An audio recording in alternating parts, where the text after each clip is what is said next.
What if you could see your own energy field and then use that data as an insight to navigating ways to heal yourself?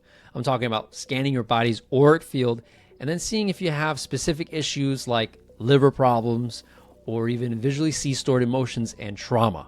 I know it's pretty crazy. And for some of us, this might not be new, but it's really cool because we have some visuals. So stay tuned because today we're joined with Charles Monroe Jr., an intuitive healer and founder of Chromo Cymatics Wellness. Charles and I are going to dive into a unique approach to wellness that combines biowell scans, intuitive insights, and principles of Chinese medicine. You're listening to the New Age Human podcast, where we explore metaphysical insights and practical tools to help you unlock your potential and thrive in a changing world. My name is John Estacio, and I've been in the health and wellness industry for over 10 years, helping professionals and change makers improve their mental and physical well-being so they can navigate uncertainty and live a purpose-driven, fulfilling life. So stick around to the very end because we're going to talk about some powerful stories from Charles, including insights from scanning everyday people to intuitives, a Navy SEAL, and individuals on the autism spectrum. Now, with that said, let's get to the show. All right. Charles Monroe Jr., welcome to the show, man. How's it going? Good. Thank you for having me. Hey, man. We're vibing right now. You just said you came from a nice hike. Yeah, yeah. I went on a hike at Susquehanna State Park, which is near my house, right on the Nice. Susquehanna River. So that's a beautiful place. And A so, lot of yeah, great energy. I was going to say, I know you're going on hikes because that's grounding. It's high Yes. vibe energies. I love to go hiking myself. And yeah, we're totally going to get into frequency and healing. And I love how a lot of your focus is around helping people heal themselves as far as like enabling the body to do the work, Yes. instead of forcefully making it happen. But for everybody listening, I want to go a little bit into your background before we go into like the heavy stuff. And I know that your background starts from being a DJ and also studying quantum physics, religion, also producing hip hop. You're an intuitive. Like, where does that story begin? If we can give people like a brief background of you. Oh my God. So, I always been a audiophile, even when I was a kid, when I was just started learning to DJ. My father used to DJ. And he DJed back in the days when you didn't have a mixer. You had a receiver with the A and B toggle button on it. And you could press both of them at the same time and hear two records, or you could just press one and press the other. So it's a totally different way of learning how to DJ because you had no cueing or anything like that. So you had to learn how to read the grooves on the records to know where to start. That's like You had true to skill read. right there. Yeah, it was a totally different ball game.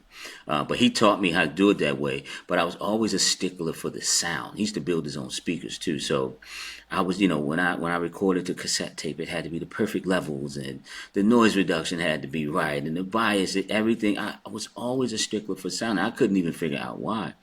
Now it all makes sense. But I went from that to DJing, weddings and things like that. DJ'd all throughout college. I went to American University. Actually, my major was audio engineering there. So I was actually a double major. It was audio engineering and electrical engineering. They had what they called a 3-2 program back in those days. I don't know if they still have it, but you basically in 5 years you come out with 2 bachelor's degrees. So you spend 3 years at one school, which is American University. Then you transfer over to an engineering school. For me, it was College Park. So we had the choice to go to College Park or Washington University down in St. Louis. So when I was at AU, I had studio access. So I'm DJing parties, all the Black Student Union parties. We used to go to Howard, DJ Howard's parties and stuff. But I got into the producing of the hip hop, like making the music, and at the same time, I'm studying what's happening with audio at that time. When I was in college, the MP3 was just being invented. Right, so we were studying that and how that was coming about. So the physics and the math was all tying in with the DJ. Everything was kind of happening at the same time. Back in those days, a 40 megabyte hard drive, megabyte. That's 40 floppy disks. A 40 megabyte hard drive was like $1,000. So you could only fit one uncompressed song on a hard drive. So That's we had to, in insane. the studio, we had to schedule our time, and after we put it on on the hard drive, you had to delete it. You had to, record it to DAT or something like that. So heavy into the audio stuff. When I graduated from school, I actually I started an internet consulting company that I did for like 9 years. So I did a lot of the first websites back in the mid '90s. March of Dimes, National Education Association. I had a lot of nonprofit clients that I had. And I was a young kid. I was 24 years old, making more money than I could spend. Yeah. and I had a friend who he used to DJ with me at American University. This is in 1999. He kept asking me, to start an online radio station. This is in 1999. There was no Pandora, none of these things that we have, but Right. They didn't exist. They did not exist. They had a couple stations in Europe, and he kept pushing me, and I was comfortable doing my internet consulting company, but I saw it as an opportunity to kind of marry the audio and the internet skills together to create this online radio station. And we started that in 2003, and it's still going. It's 21 years, like 40 DJs on there. Nice. But once I started that, I started DJing bigger venues, festivals, thousands of people, overseas. We do parties in London, Croatia, all over the place. Wow. And so you go from, having a party and then having thousands of people, and it's like it's the same connection. All of us DJs know it, especially the club DJs. You have it's this symbiotic relationship with the audience and the DJ. You have to connect with them in order to know what to play. And sometimes what we would do is we had to go to, if we knew we were going to DJ a club where we never DJed before, we would go there and scout the place, just get a feel for the vibe there, for the people's vibe, because the vibes are different in different cities. Yeah. So you had to go there and feel the vibe, because there's so much music you can play. And we're just talking about one genre. This is just house music. It's only house music is what we play. But you can go all over the place even with that. So we would go feel it out, and then we knew how we would play the next day if we were going to go there and play the next day. But what I'm getting at is it's a symbiotic relationship. You're feeling them, and you're getting to know what they're going to want to hear next. And you connect with them. I actually went to a shaman one time. I'm very intuitive, and a lot of us DJs are. We pick up the crowd, but we also take that energy home. And I remember the shaman told me, she said, when you come home from the club, you have to take a shower. And she said, it's not about soap and water. It's about telling the water to clear that energy off of you. I heard adding salt helps with that cleanse, right? Salt can do too. Like, or magnesium if you do a salt bath. But she was just saying, tell the water, because it's all coming from the concept that water is programmable. And we're seeing a lot more research about that right now, a lot more.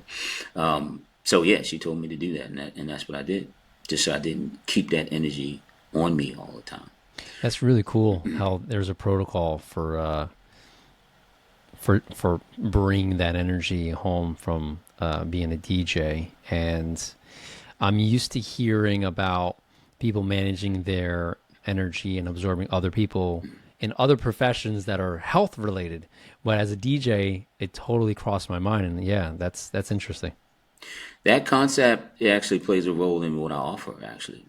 So I have psychotherapists that come to me. I have even hairdressers suffer from the same thing, because they're in other people's energy all the time. And they come to me to clear that energy. They don't want to go to yet another person, because now they're entangled in that person's energy and their filters.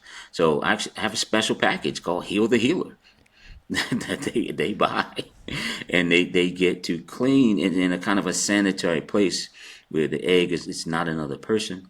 It's a sterile place where they can actually clear their energy, because even I have psychotherapists that come, when I scan them with the BioWell, I don't want to jump ahead a little too much, but when I scan them with the BioWell, I can see the energy signature of their clients, and they even know this. Whoa. Yeah.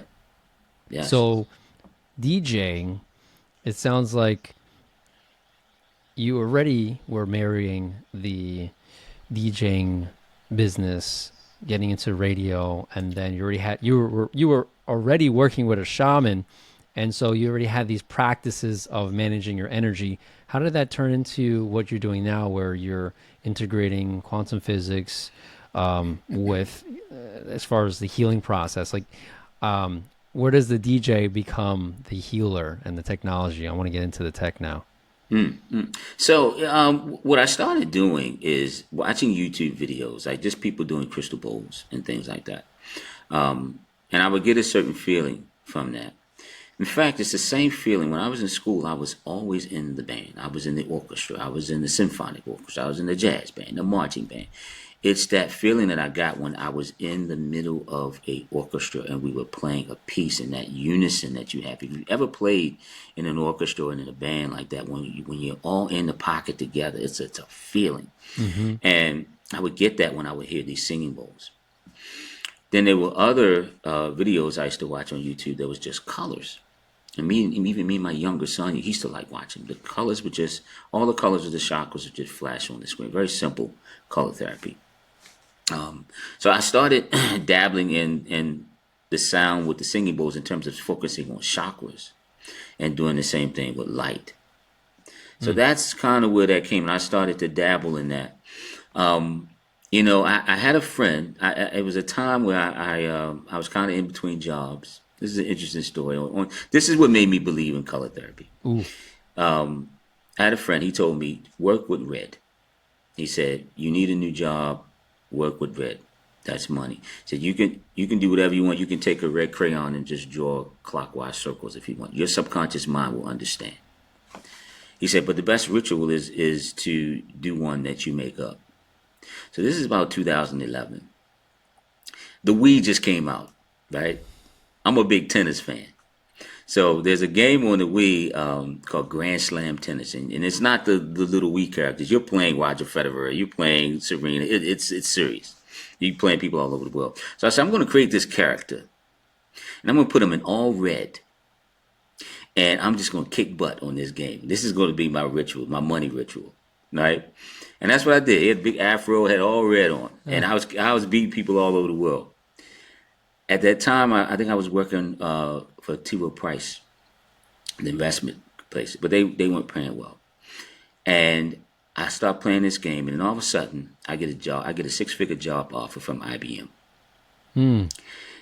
And before that time, I couldn't tell you how to get a job with IBM. Because IBM is this big mysterious company. Like, you just don't walk down the street and see IBM buildings, places. You got to find an IBM building. So they offered me a 6-figure job.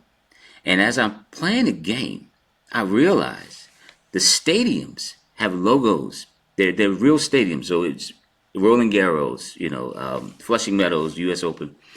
IBM is everywhere. It's plastic. It's on the net. It's on the shot clock. It's everywhere. And that made me realize that my subconscious mind was seeing that logo while I'm playing that game with that intention, with that color on. And I get a 6-figure job with the logo that I'm staring at because I was playing that game for hours at a time. That really said something to me. I'm like, it's something to this. Yeah. So play Wii as a red character and get 6 figures. That's what. That's pretty cool. And pay attention to the logos. Yeah. Rolex logos, IBM logos, you name it. But yeah, I can't make that up. I can't make that up, man. That I had these key moments. That was one key moment, and I dived a little more into color therapy. But what I would say was the straw that broke the camel's back is I was in New York with my son. I was in Manhattan. My son's a coin collector. I think he was like 15 and 16 at the time. So when his birthday came, I would take him wherever he wanted to go to collect coins. And he's serious into coins. He wanted to go to New York and buy some Confederate money in Manhattan. So we go in there, and I look to my left, there's a bookshelf. And the guy who owns it, him and my son are in heaven. He's just surprised my son knows all this stuff at his age. They're in love over there. So I'm looking, and I asked the guy, I'm like, what are you doing with these color therapy books? He had shelves of color therapy books in an antique place that sold coins. That's weird. So he pointed to the back. He said, I have tons of them back there. I said, where'd you get these? He said, the guy He was the first guy to graduate from NYU in 1969 with a PhD in color therapy. Just passed away, and he donated his whole library to him. And I'm looking at these books. These are books from like the 50s that the admin used in the 50s when they were trying to figure out advertising, how to get people to buy things using certain colors and commercials. And I know these books. These are like $300 books. He graduated with his PhD in 1969. So these books are from the 50s. And he said, grab what you want. And I grabbed a stack of books, and he just took a pencil and just wrote down no more than $6 for any of those books. 3, 4, 6. He just wanted to get back to my son. He just wanted to get back to him. So when that happened, I'm like, okay, what are the odds of this happening? Right. I felt like if I didn't pay attention to this, I was going to walk outside and get hit by a truck or something like this. I had to pay attention to So if you didn't make that decision, they're like, you're done. We don't need you anymore.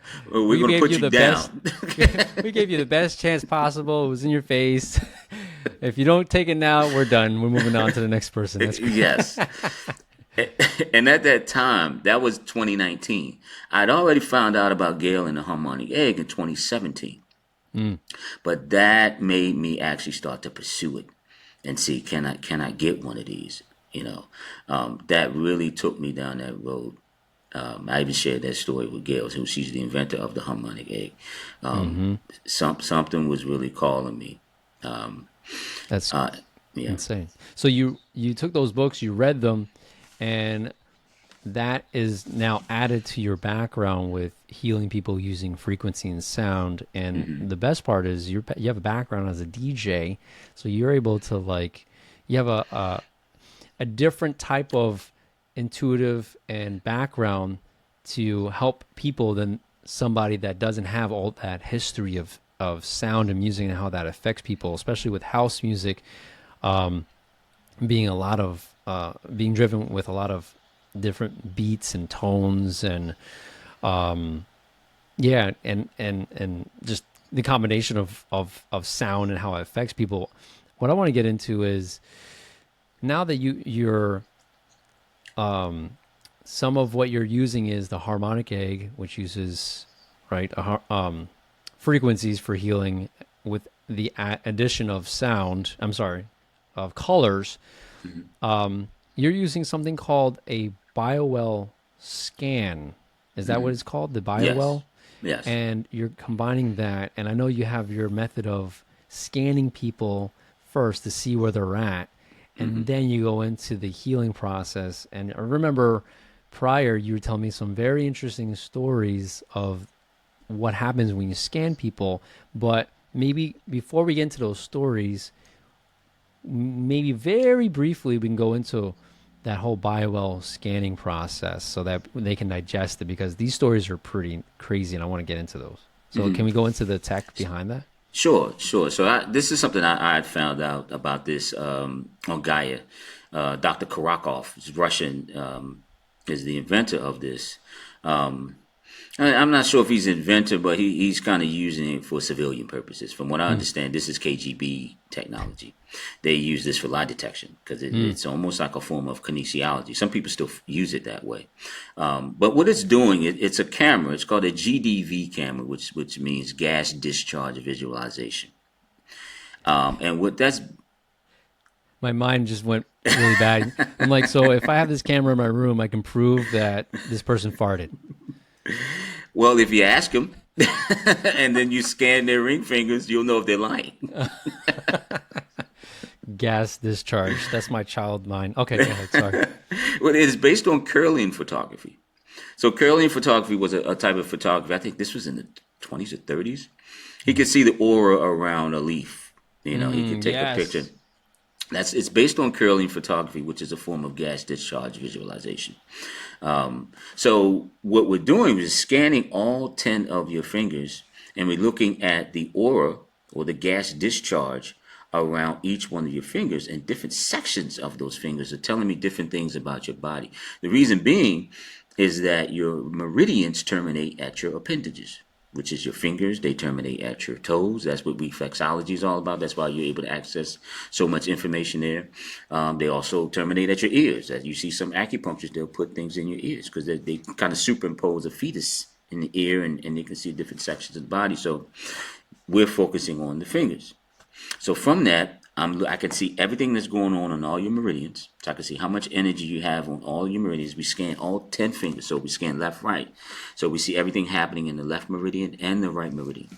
So we also see the chakras. We see how much energy is in these chakras, see how much energy you have, and how that's being distributed throughout all the systems in the body. So from all of that information, with some Chinese medicine added to that, it's a lot we can see. Wow. And it's a lot we can see from that. And what that does is that helps me discern what color and what sound, we use in the egg. So I'm looking at all of that information. I'm talking to the person. I have an intake form. And from that, I have hundreds of songs running through my head, just like if I'm a DJ and I'm watching the crowd. What am I going to play next? And as I'm talking to somebody and we're going through all that data, I'm dwindling it down to like 2 songs. And then the song. I know what it's going to be, and I know the colors we're going to use. And I know that you were saying before there's different sounds for different purposes, right? Yes. Where you have the wood, and can you go into that? Yes, and that's all Chinese medicine. They figured all that out for us. That's all built into the bio software. So when I'm looking at, say for instance, your liver meridian, it'll tell me the element that's associated with that, and that's the element wood.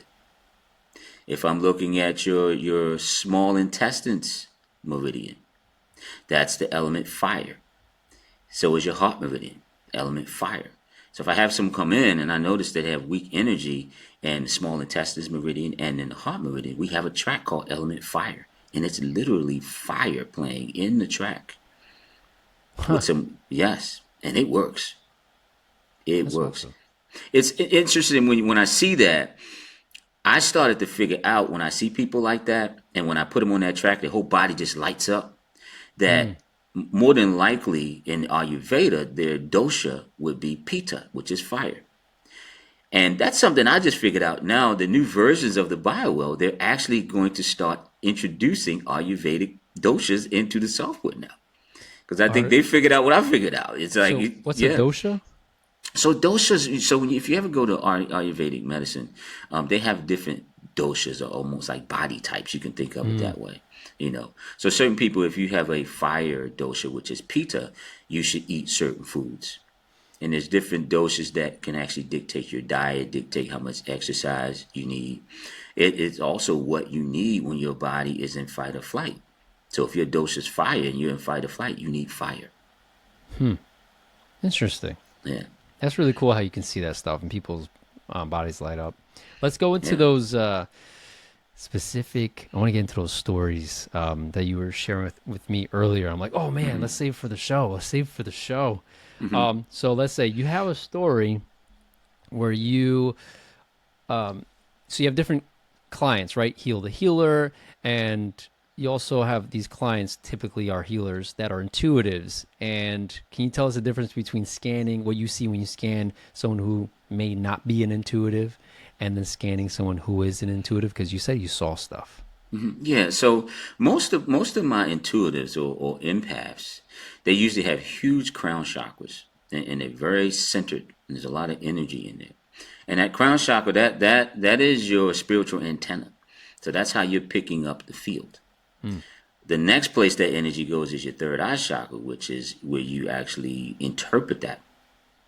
And sometimes some people can see things, or they're tired of seeing things. They have some people that they see ghosts and all kinds of stuff since they were young. And what I noticed, they have these huge crown chakras, but their third eye chakra is small because they're shutting it down. They don't want to see it anymore. Interesting. So if I were to add to that, let's say you have a lot of your antenna is just like it's on full blast, right? From 0 to 10, it's at a 10. And then, so you're saying your what was this? Third eye. Your third eye. The third eye. If your third eye is a 2, then you're going to just you're not going to have an idea what's going on. It's going to be a lot of chaos in your mind, right? If the third eye is closed, right? Sometimes it is.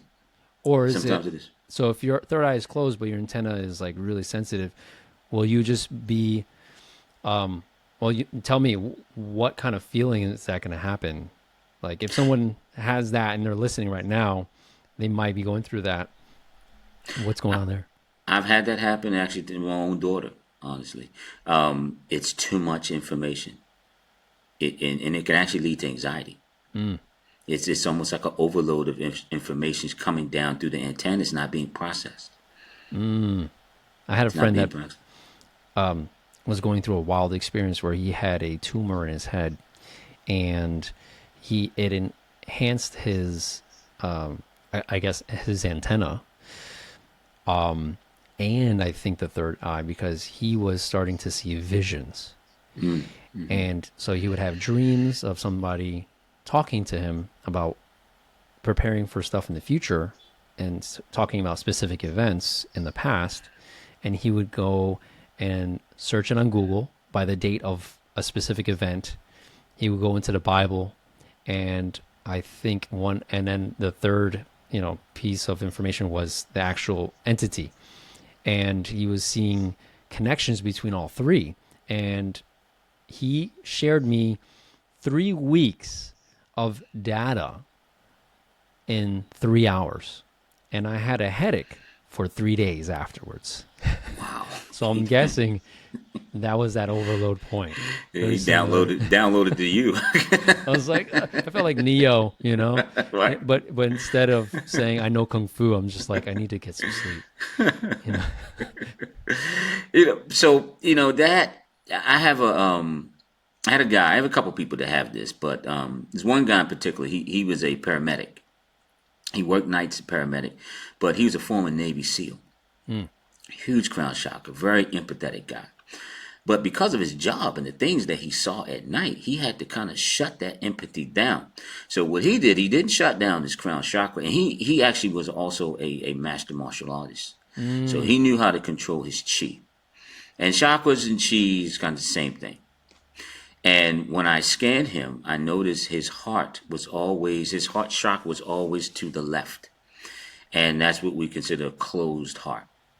Right? A lot of people after a breakup, they may look like that. Their heart is closed. That means it's private if it's to the left.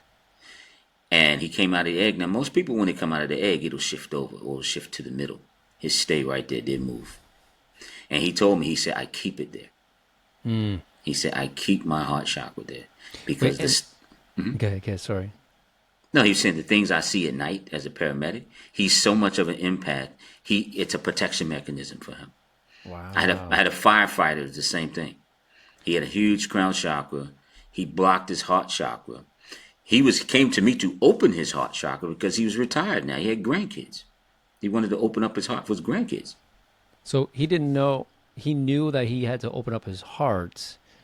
So he knew basics, and he just said, "Help me switch it back on because I'm retired." Yeah. He had a sense that something was wrong. He couldn't connect. Mm. He didn't know he had a closed heart until I scanned him and he saw it with his own eyes. I got it. And that's the beauty of the Bible. It visualizes things that you may be feeling, but we can visualize it. You'll see it. And If you're angry with someone, we'll see it. and we in today's world, we're very largely visual people, so this is great. Yes. I actually have a cousin that is in that world of being a paramedic and emergency and all that stuff, and I'm sure they see a lot of craziness. Let's say they're having a hard time managing it, right? Would something like this help with the management side? Because I know that it's bringing about and opening up the heart chakra. Any suggestions around managing it, like turning it on and off? Well, sometimes it'll go on and off just for life events can actually do it. But I never force anyone. If they're protecting themselves, it's for a reason. So I have a couple women actually clients of mine. They just lost their husbands. Mm. In tragic events. So their hearts closed, and they'll move it when they're ready. So it's not always about all your chakras always being aligned. That's a protection mechanism that she's having to protect herself, just like the guy who's a paramedic. That's a protection mechanism that he can actually control, and he keeps it there. So yeah, we wouldn't go against that at all. I like that you don't go against that, because some people, it's all about like one way. You have to heal, you have to bring that, but the body is intuitive, and this aligns with your understanding that you need to allow the body to heal itself, or self-management. And I like how you provide the space for someone to self-manage, but also using visuals allow them to understand what's really going on, which is cool, because sometimes we just think something's wrong with us, and maybe I lost the ability to have compassion for other people because of something in the past, and like I'm quote unquote damaged goods, when no, it's just like it's a mechanism that the body does. So the body is actually doing you something good. It's giving you a break from the heartache. And then when you're ready, you'll start taking action. And then if you need help and you know what you want, call up Charles, and he'll open you right up. I'll give you an example there. I had a woman, she lost her husband. Her heart was closed. It was all the way to the left. She came in, it was always like that. She came in one day, her heart was all the way to the right. I'd never seen it move. I said, what just happened to you? She said, I just hit a deer. She hit a deer on her way to my office. She had to watch it bleed out on the road. And when your heart moves over to the right, that's compassion. That's the bleeding heart. So it quickly went from being closed all the time to this event made her heart the bleeding heart. She had so much compassion for this deer she just hit. And so she was able to see that. She'd never seen her heart move over to the right before. Wow. So that was proof to her that just events can change it. So I tell people, your chakra is going to look different every time you come in here to me. It could be the phone call that you just got off of. It's going to show me where you're at emotionally. That's pretty cool. So the paramedic, is that different from the Navy SEAL guy? He was the Navy SEAL. Oh, okay. Yes, he's the Navy SEAL. He's the Navy SEAL guy. And he's got a background in martial arts. You said it was Tai Chi? Well, he knows how to control his chi. Okay. Yeah. So it wasn't necessarily, I forget the martial art it wasn't Tai Chi. It was something a little more, violent. the Tai Chi. Violent. He's a Navy SEAL. So yeah, right. That's a peaceful movement. No, we need to hurt people very quickly. And move forward. Right. So you can't land behind enemy mines and start doing Tai Chi. Yeah, right. We're not downplaying it for sure. It's it's powerful. Yeah. All right, so I want to get into out of body. You were saying something about scanning autistic people, someone who's autistic in that spectrum. What are you seeing there? So a lot of them, they come in and their chakras are really unbalanced. But I had one young man in particular came in, and I scanned him, and he didn't look like the typical person. He had a lot of holes in his aura. And honestly, I didn't even know how to interpret that when I saw that. I'd never seen that before. I thought something was wrong with my device. But luckily his mother was there, and she saw it, and she knew exactly what it was. Because she's an elemental shaman. And she told me when she was young, they told her that she wasn't fully in her body. And she almost cried because when she saw his scan, she saw what that actually looked like. He wasn't really fully stepped into the body. And there's a lot of theories behind that in terms of autism. Some people believe that they are advanced souls, and our human nervous system almost has to be upgraded in order to house them fully, so they can't fully step in. So the holes are the missing part of the soul? Yes. As in, like, it's kind of like like, let's say your body is maybe the size of your hand and your soul is the size, no, that's a bad analogy. Like, like those cartoons where you have like the gods on Mount Olympus and they're huge, and then you have like humans that are like eeny weeny, and that's the visual that I got, where like this huge god or entity has its like, it can only fit its finger into the body of a human. Yeah. And the finger's not aligned with all the chakras of the body. So I can only imagine what the the bigger spectrum would look like. Well, some people, there's a school of thought that believes that only a fragment of your soul is even in this dimension and in this timeline. Your soul is scattered across many, many dimensions, many timelines. So that little fragment that he has in this dimension is even smaller than yours and mine. Way to belittle the rest of us, Charles. Thank you very Well, much. well, I'm kidding. that's I'm kidding. well. They a lot of people believe that that's that community. They're here for a reason. They're very high vibrational beings that are here for not really for the earth.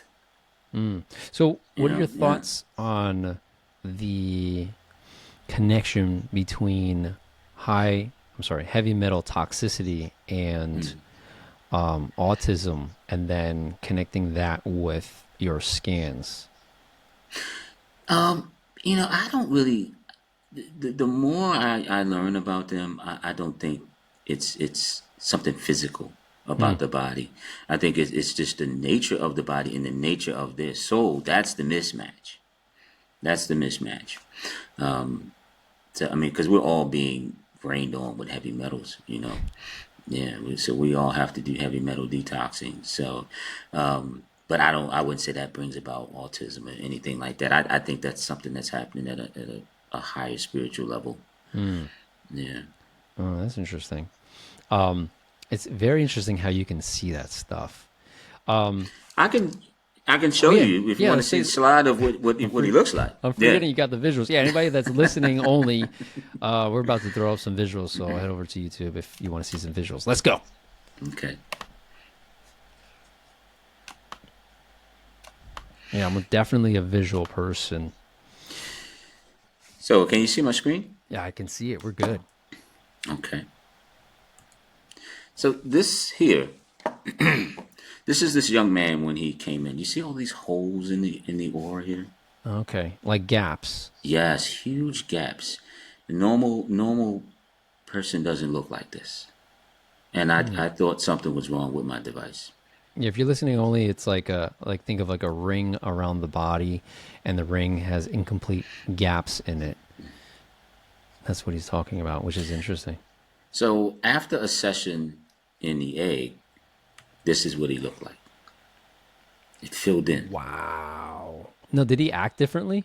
And we're talking about the client, the child Not who after not is. after the first session, but I'm going to show you some more slides. So this is him fresh out of the egg. And this is the autistic child. Okay, He's on the spectrum. he's on the spectrum. Okay, Yeah. This is him a week later. So he's not as good as he looked when he came out of the egg, but not as bad as he looked when he first came in. it slowly reverted. Yeah, and for anybody Right? listening, the after the egg, right out of the egg, it's like the ring is full, and then it's got minor holes after a week. He said. Yes. So this is him after coming in after 5 sessions. This is me scanning him before the 6th session. That's So really like healthy looking. yes, that's Like, after, and this is him getting out of the egg after that session. So this is him coming in for the 6th session, him out of the egg for the 6th session. so 1, 2, 3, 4 sessions. Are they weekly sessions? Yes, though for him they were weekly sessions. So each time he came back, he maintained more of his Yes, aura. he got better and better and better and Wow. better. So how that translated to him behaviorally is because I asked his mom. She said he used to have anger fits, and she didn't tell me about this initially, so I didn't know. She said he stopped having the anger fits. He doesn't have them anymore. That's huge. Yes. That's self-management. That's emotional control. That's, yeah. Wow. So what we're seeing is the biowell interpreting what's happening to him before and after his egg session. So it gives me kind of what your baseline is, Right. and then I get to see what you look like after. Wow. And the biowell, you have to physically be there? Yes. Okay. Yeah, because it's Yes. like a direct That's a hookup. yes. You have to on stick your finger. each one of your fingers in there, and I snap a picture of it. That's pretty insane. So that gives you like an idea of perspective wise, where you have someone that's on the spectrum of autism coming in with very chopped up aura, and then a couple of sessions later they're vibrant, and there's obvious changes in behavior. And then let's say you have someone that is not on that spectrum but is still having challenges. That just shows the impact and the power behind that treatment, which is addressing your chakras. Now, as far as like the 6 session, how long does that last for? You went through 6 sessions, and then do you? I'm trying to figure out like the longevity and the maintenance of your auric field, and what does that look like? Or do you have to like just do the egg once a month? That's exactly what we do. So after his 6 sessions, there's usually we have different protocols. Some last 6 sessions, some are 10 sessions. But then there's a maintenance. So I have a membership where you can get a monthly membership, and you just come once a month. Some people come twice a month. Some people come every week on the membership. Or I have couples that'll come every other week, each one of them, and then they'll be on a monthly 4 session membership with them doing 2 each a month.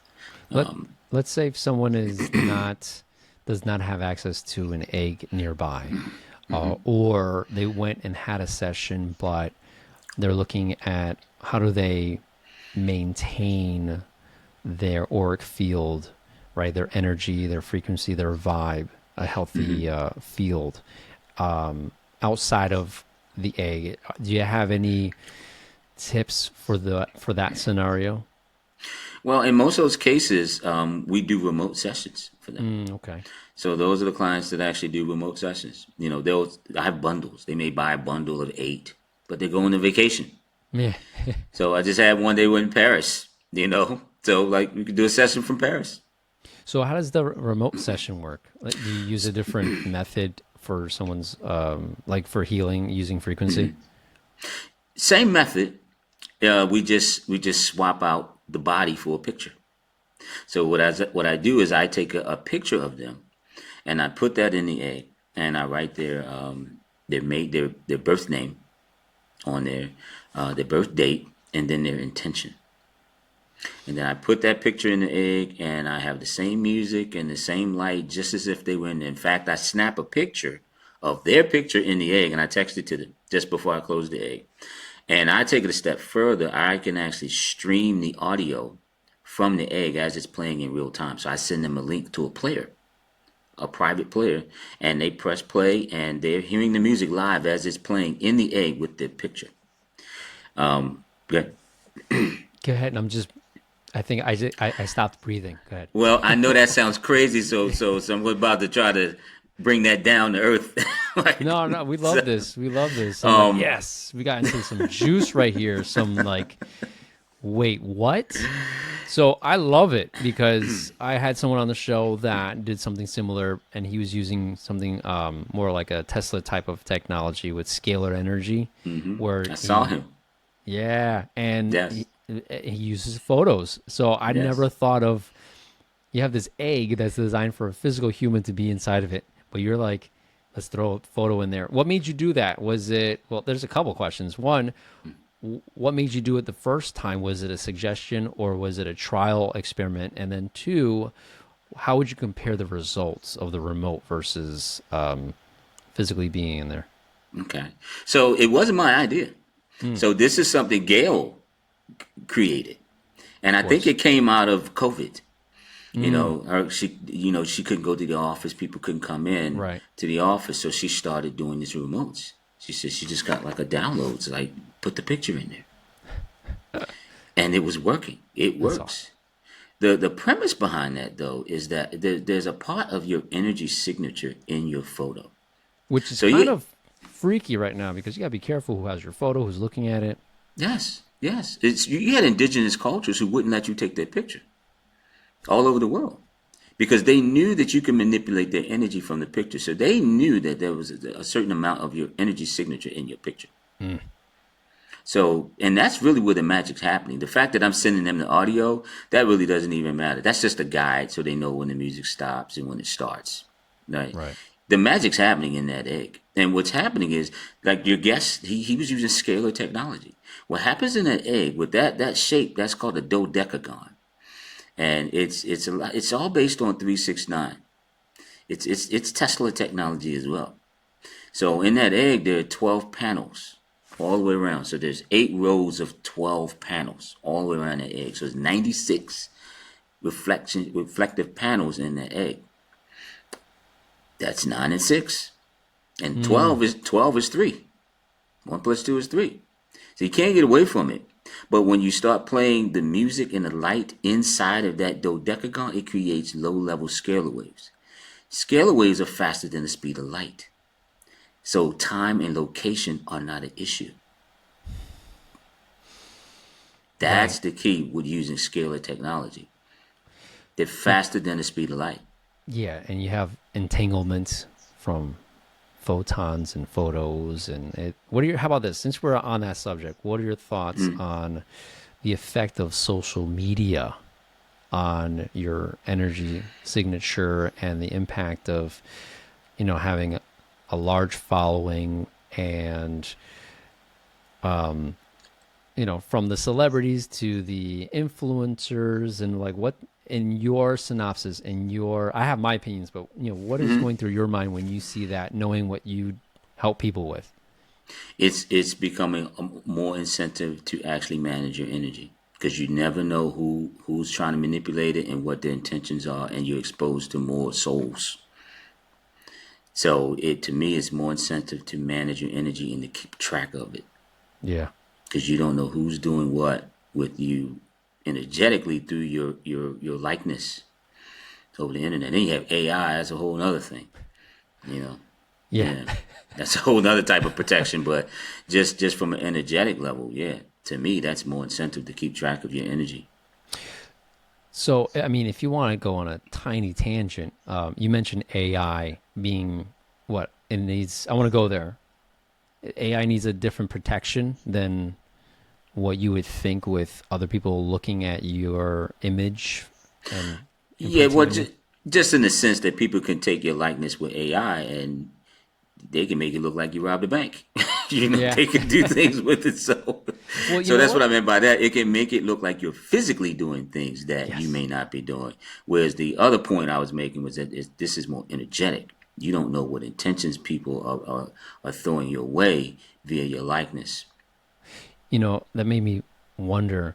So AI is taking your likeness, and then it can make you look like you're doing something. And I'm curious on like how that looks when it comes to like the difference between something artificially making an image of you, and it could be maybe not an exact copy of your energetic signature because it is artificially created. And so I can only imagine it's not going to affect you as much. What are your thoughts on that? Yeah, I don't think it can affect you energetically, because that's not your true energy signature. I don't think that. Yeah, I don't think that would be the case. Even if because when I look at AI, I work I told you about I got the job with IBM, so I work with AI at IBM with Watson, the whole thing. So I've kind of watched it grow up. In fact, I used to be an evangelist for AI and the Internet of Things when we were introducing that to folks. Now it's out there now, but that was for AI actually. So I think even if we can get to the point where the resolution is at like fractal level, I still don't think the soul is there. Your energy, it's not your energy signature. It's only the symbol. And so the power is still in the eyes of the beholder. Yeah, think about it. If I cloned you, that clone is going to pull in another soul. Won't be yours. I just saw a movie on this. We didn't finish it, but it's I'm not going to advertise for it because I don't remember the name. But that's another rabbit hole to go down. Yeah. The clone, and then is it a different soul, and then where does the source of that soul, because it was artificially made by man, and then there's other people that say some wild stuff that makes sense where I don't know if you heard about this, where your DNA holds 10,000 photons per strand, Yes. right? And Yeah. then when you are frightened, you exude these photons for a little bit, and it can make sense since we're in that realm of your energy and managing it. I thought Yeah. you might have an enjoyment in hearing this, and I'm sure just by what you're saying, you're like, yeah, I know this, like, right? They're like someone like a bully subconsciously can be addicted to scaring, and bullying, because they're probably absorbing the photons that are purged whenever they scare somebody, which goes to like entities and stuff like that. But like, the Yes. loosh and all that. What are your thoughts around there? Yes. You said it. Because even the bully, is it the bully or is it an attachment that's on the bully that's feeding Oh, off of you just this? went deeper. Yes. Yeah. That makes sense too. Yes. It's like whispering in the ear, like, do it more. It's going to feel good. My son used to see this in school when he was in middle school. All right. Thank you for joining us for part one of this two-part episode. We actually ended up cutting it in half because we had a lot of stuff that we ended up covering. So don't worry. The next episode, we will continue with the conversation of seeing energetic entities. It gets pretty interesting. And then just a heads up, we're going to talk about eye-opening case studies and stories of healing using frequency and much more. So stay tuned for the next episode, part two. Thank you for joining us today, and I'll see you out on the next episode.